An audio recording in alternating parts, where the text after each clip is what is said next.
Hello and welcome back to another news video for Final Fantasy XIV with me, Meoni. This time we're looking at the Oceanian Data Center, which has its official launch on Tuesday, January the 25th of 2022, and all of the information pertaining to that. We previously looked at the expansion of the game in terms of servers and data centers into the future. Check out that other video that I launched today as well.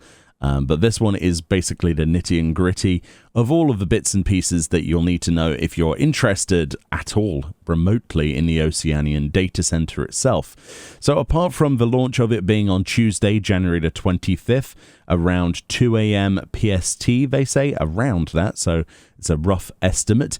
That is actually 2 weeks earlier than they originally planned. This is to coincide with the launch of resales of the game as well. So at least, you know, you've got that to look forward to if you're currently playing the game from Australia or other Oceanian areas of the world where your severe lag is a detriment to your raid group, for example. It's nice to be able to play with servers local to you, and that's going to be a real happy time for those people. So apart from that then, so the new data center itself obviously is going to be called Materia, if you didn't already know that. That was launched. But the new worlds have been given names. So we've got Bismarck, Ravana, Sephiroth, Sophia, and Zervan. So there you go. There's the worlds for your new data center, Materia. You know, obviously all 5 of those servers are pretty much exactly the same at the moment.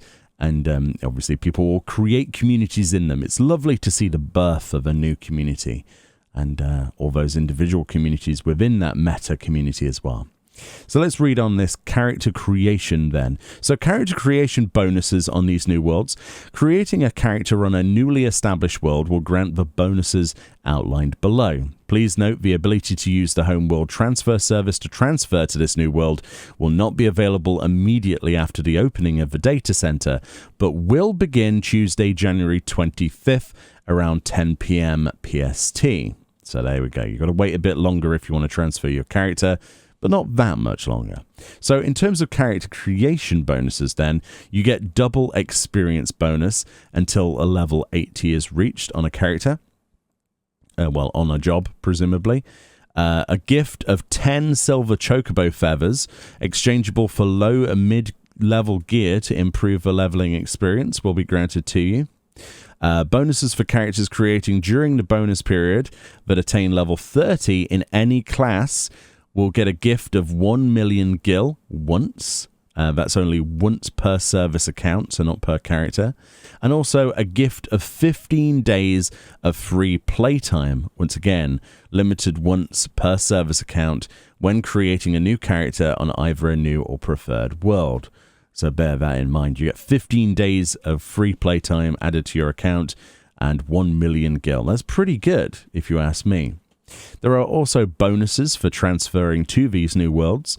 The Homeworld Transfer service is free of charge, so you don't have to pay any money if you want a lag-free experience for your character. Double experience bonus until level 80 is reached, valid for 90 days following your transfer. That's pretty good. A gift of 10 gold chocobo feathers, which are exchangeable for special rewards such as rare mounts. That's pretty big. And owners of private estates and apartments are entitled to a certain amount of compensation in gil upon that transfer. It does say here, though, specifically, for private estates, do not relinquish the land, but remove all the furnishings in your estate halls and then apply for a Homeworld Transfer. And for apartments, do not vacate the apartment, but remove all of your furnishings and then apply for your Homeworld Transfer. Please note, if you have relinquished a deed to your plot or the rights to your property, you will not be eligible to receive gil compensation. So do not relinquish plots, people.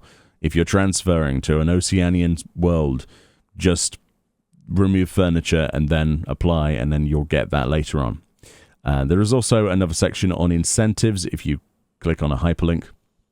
Link in the description. These incentives will remain in place until the active player populations of the worlds in question have grown to a specified number.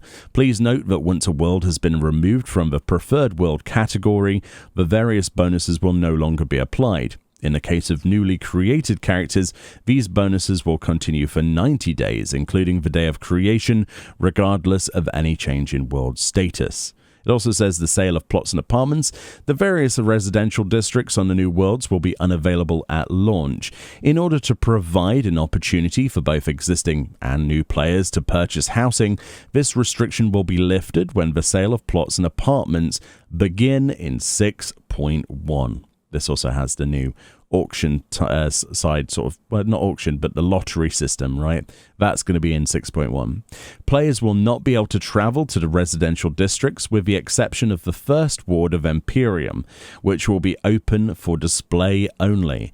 As such, you will not be able to progress or complete the following quests until the sale of plots and apartments has been begun in 6.1. This includes the side quest Where the Heart Is for the Goblet Mist, and Lavender Beds, and also the I Dream of Shirogane quest. So basically, you're not able to do anything to do with housing until 6.1. It should come as no surprise. So those are the main nitty-gritty bits of information about this. Things to take from this then, you get 15 days of free playtime for creating a character that gets to level 30 on one of the new worlds, and also a million gil. That's pretty good, in my personal opinion. The double EXP bonus is pretty awesome, for added newly for the world transfer. The 10 gold chocobo feathers, 10 silver chocobo feathers for character creation. This is all very nice stuff, actually. It's a nice carrot on a stick. But if that wasn't enough, the biggest carrot on a stick, of course, for anybody who plays from an Oceanian part of the world, is that low latency. I cannot wait to see how much better the raid scene will be with people not lagging out. So, yeah. Anyway, let me know what you think about these changes. Hopefully this was helpful for me to read this out. Of course, more information like this on the way. I will always do videos, even if it's something you can read yourself, simply because not everyone is able to take the time to read it, and that's enough reason in itself. Much love, enjoy the rest of your day, and I'll see you all next time. Bye-bye.